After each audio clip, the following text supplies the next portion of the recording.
Stay connected to your community and save. Just 99 cents a month gets you 3 months of unlimited access to Inform.com.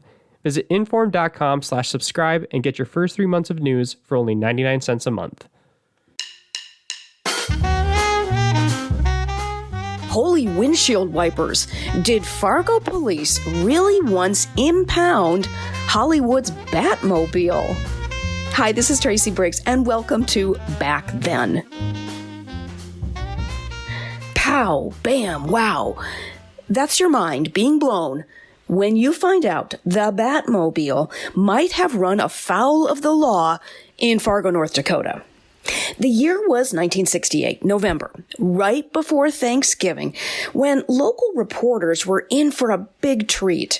They got to step away from their typewriters, writing stories about the price of turkey or the likelihood of snow for the holiday, for a chance at being a superhero, or driving like one anyway.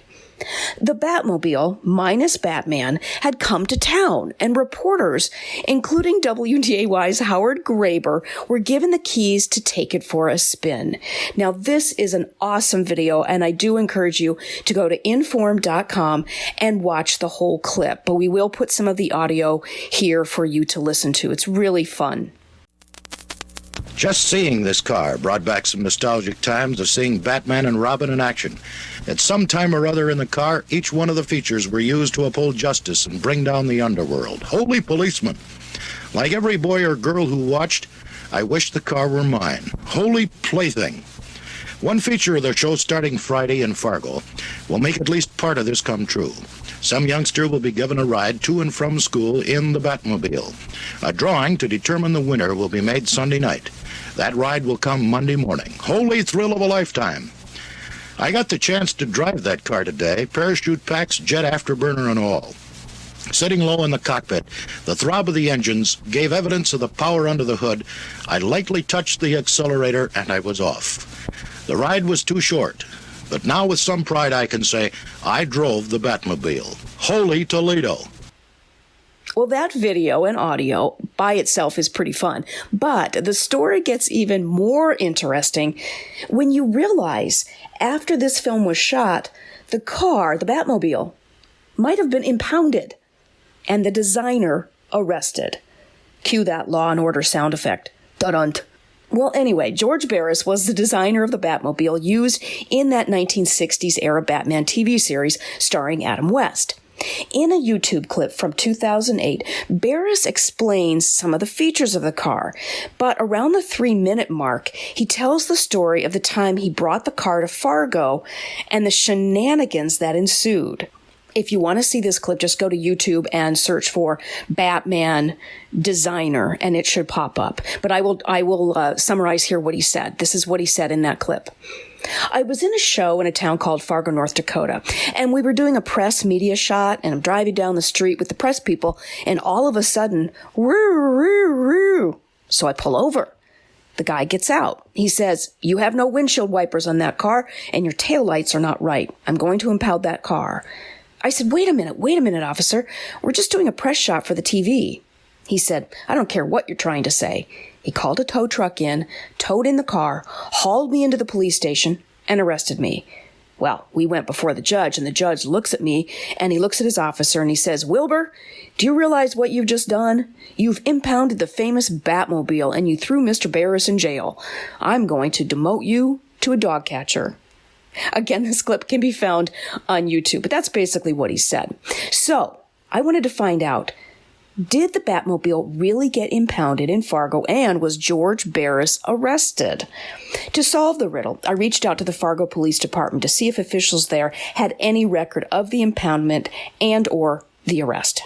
And gosh, I'd love to say I used the red bat phone to call them, but I didn't. I just emailed them.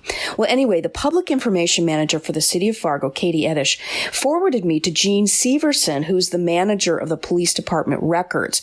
She asked me for a few clues to help us find some answers. She said, was there a VIN number or a license plate on the car impounded? Well, of course, those are great questions. questions to which I did not have an answer. All I knew was the incident was likely to have happened between November 17th and 19th, 1968, when the car was here in Fargo for that publicity tour. Then, based on Barris's story from YouTube, we had a couple more clues. He said the arrest was made by a police officer named Wilbur.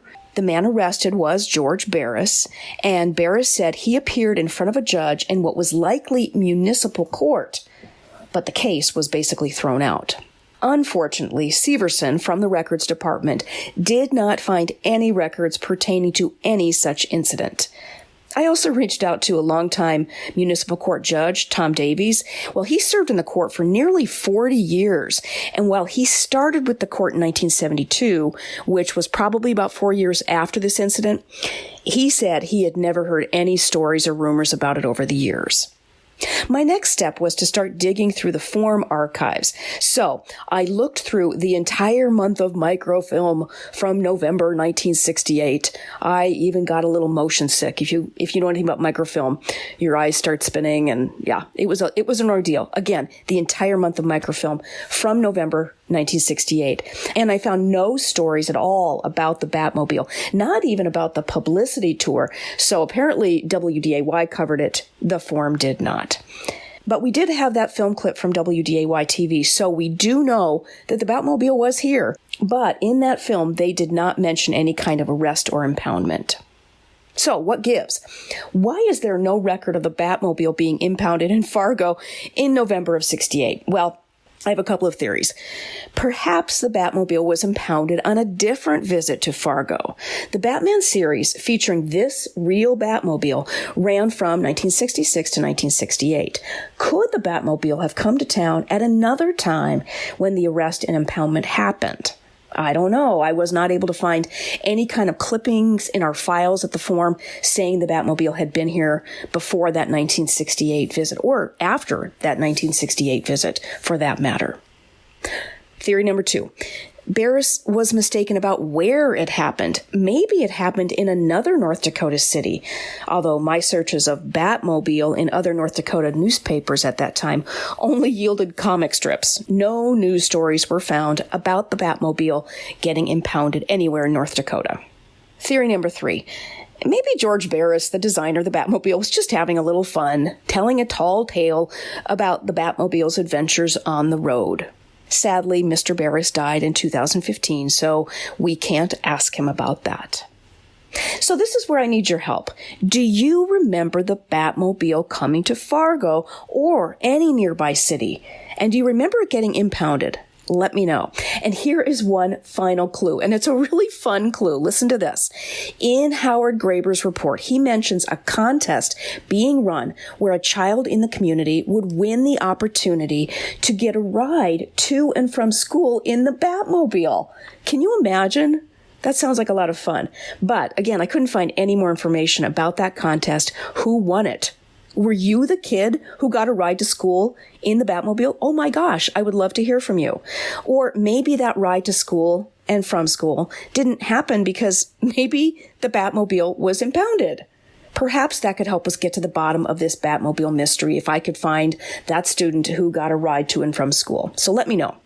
And finally, maybe we just need to realize even if the impoundment of the Batmobile really happened, it would probably matter very little to the Caped Crusader, a good citizen willing to sacrifice his own good for that of the community, even if it was just one he was visiting.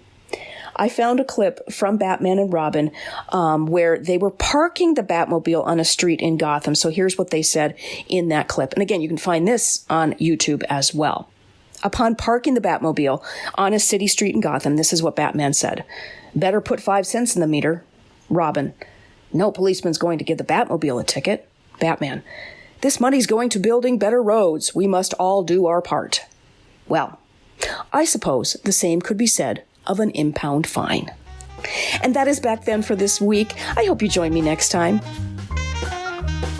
Get reliable and accurate local news with Inform.com. Inform.com is your trusted local news source with journalists dedicated to keeping you informed about what's happening in your community. Visit Inform.com now.